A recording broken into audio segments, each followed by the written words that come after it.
Sri Lanka's parliament will meet on Monday at noon for the budget presentation. Will the 2024 budget provide the relief anticipated by the people? There is the discussion on increasing salaries and wages and also reducing taxes. However, at the same time, the value-added tax will be increased to 18% with effect from next year. Sri Lanka has not started repaying its bilateral and multilateral debt. Negotiations on debt restructuring are still ongoing, and China recently announced that a program has been presented via the Export and Import Bank of China. The United States has made it clear that the Chinese program must be shared with other creditors as well. In the midst of all of this, the second tranche of the $2.9 billion package of the IMF supported program for Sri Lanka is still pending. Although a staff-level agreement was reached, the IMF Executive Board approval is required for the disbursement of funds. So what we're expecting to spend on interest is 2.6 trillion, all other recurrent expenditure is 2.7 trillion. So looking forward, when we think strategically about economic recovery, we must remember that reducing the cost of interest is going to be the critical issue for Sri Lanka alongside increasing revenue. Why do I say that?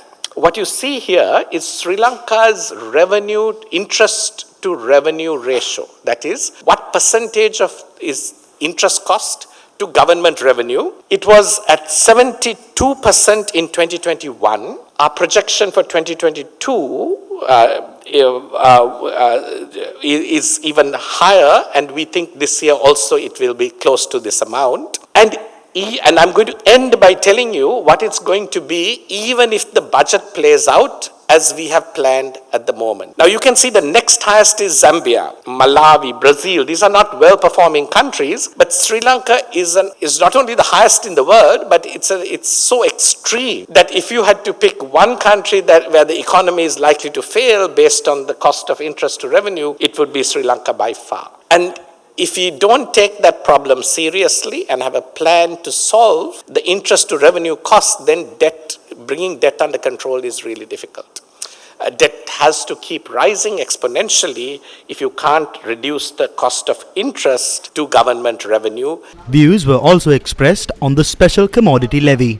The level of discretion on the changing the special commodity levy is so high that the minister can not only overnight have different taxes put on different products from Bombay onions to sugar to whatever it is, but he can also give different taxes to different importers. So one importer gets this amount, another gets that amount.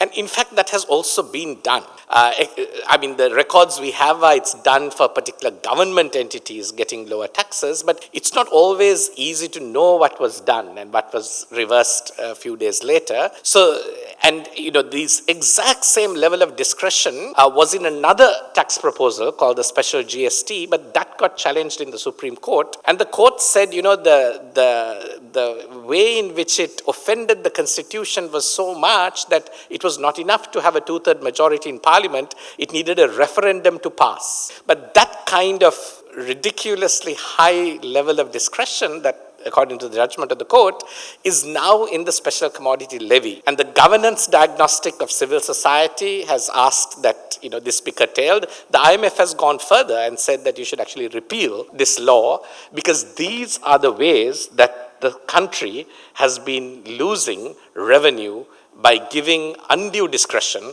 to decision makers.